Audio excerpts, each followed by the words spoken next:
안녕하십니까. 이어서 경남 소식입니다. 거제 해양플랜트 국가산업단지 결정이 내년 1월로 연기될 것으로 보입니다. 국토교통부는 중앙산업단지 계획심의회가 다음 주에 현장 실사와 함께 지역 환경단체 의견 청취 등을 거쳐 내년 1월에 종합 검토 결과를 제출할 예정이라고 밝혔습니다. 따라서 국토부 장관의 최종 결정은 빨라도 내년 1월 하순쯤 조건부로 승인할 것으로 예상됩니다. 거제 해양플랜트 국가산단은 거제시 사등면 사공만 일대에 오는 2022년까지 1조 7천여억 원을 들여 해양플랜트 생산단지를 만드는 사업입니다.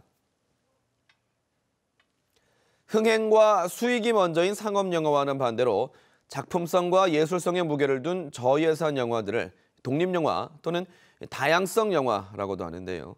10년 넘게 이어오고 있는 경남의 독립영화제에 올해는 역사적 사실을 바탕으로 한 영화가 선보이며 관객들의 관심을 끌었습니다. 이정하 기자가 다녀왔습니다.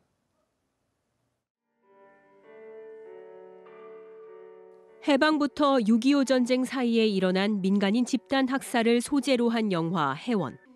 2년 동안 감독 콜로 전국을 누비며 피해 유족들의 증언을 바탕으로 제작한 영화입니다. 올해 독립영화제 개막작으로 관객들을 만났습니다.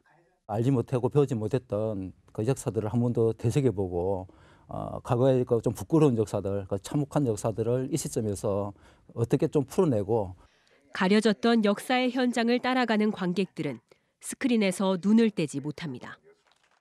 개막작을 포함해 독립영화 4편이 무료 상영으로 관객들을 만났습니다. 지속되어 온 건 정말 고무적인 일인 것 같고 영화가 조금 더 홍보가 돼서 후원자들이 많이 나왔으면 좋겠어요. 올해로 11번째를 맞는 경남 독립영화제. 적은 제작비에 열악한 환경이지만 그동안 다양성 영화 140여 편이 선보였습니다. 상업 영화가 다양한 주제를 가진 독립영화들도 있다는 거를 관심만 조금 더 가질 수 있게 되는. 실험적이고 사회성이 짙은 소규모 다양성 영화들이 상업 영화와는 또 다른 매력으로 관객들의 관심을 불러 모으고 있습니다. KBS 뉴스 이정아입니다.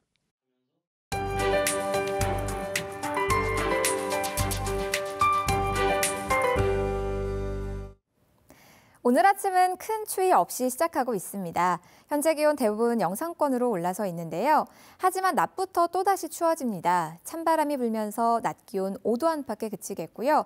내일 아침에는 또다시 영하 5도 안팎까지 뚝 떨어지겠습니다. 수일째 이어지던 건조특보는 일부 해제 완화됐습니다. 하지만 동쪽 지역은 여전히 건조주의보가 남아있는 상태로 이들 지역에서는 계속해서 화재 사고에 주의하셔야겠습니다.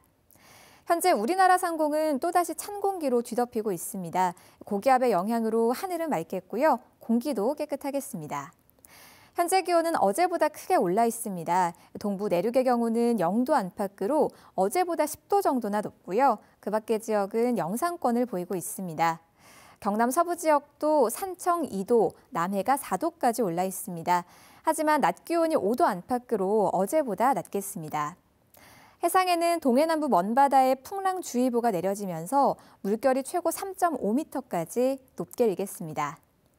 내일은 하늘빛이 흐려지면서 서부 내륙으로 눈이 조금 내리겠고요. 기온은 모레부터 다시 평년 수준을 회복하겠습니다. 기상정보였습니다. 더불어민주당이 최근 당대표와 사무총장 등이 참여하는 고위 전략회의에서 경남도지사 등 내년 지방선거 단체장 경선에서 여론조사와 권리당원 조사를 각각 50%씩 반영하기로 방침을 정한 것으로 알려졌습니다. 더불어민주당은 여론조사에서 휴대전화 가상번호인 안심번호를 사용하고 권리당원 50%는 당원 전체를 대상으로 지지도를 조사할 예정입니다. 오늘 치러지는 창원상공회의소 회장 선거가 경선으로 치러질 것으로 보입니다. 현재 한철수 고려철강 대표와 이상현 경안코리아 대표의 맞대결 가능성이 크지만 그동안 출마 의사를 밝히지 않은 사람들의 출마도 가능합니다. 창원상공회의소는 애초 회장 추대위원회가 구성됐지만 합의가 되지 않아 오늘 상임위원 118명이 투표로 새 회장을 선출할 예정입니다. 연말연시를 맞아 경남경찰청이 어제부터 내년 1월 1일까지 15일 동안 연말연시 특별 치안 활동을 펴고 있습니다. 경찰은 이 기간에 데이터 분석을 통해 범죄 취약 시간과 지역을 중심으로 경찰관 기동대 등 경찰력을 최대한 활용해 주민 밀착형 순찰을 하기로 했습니다. 경남 소식이었습니다.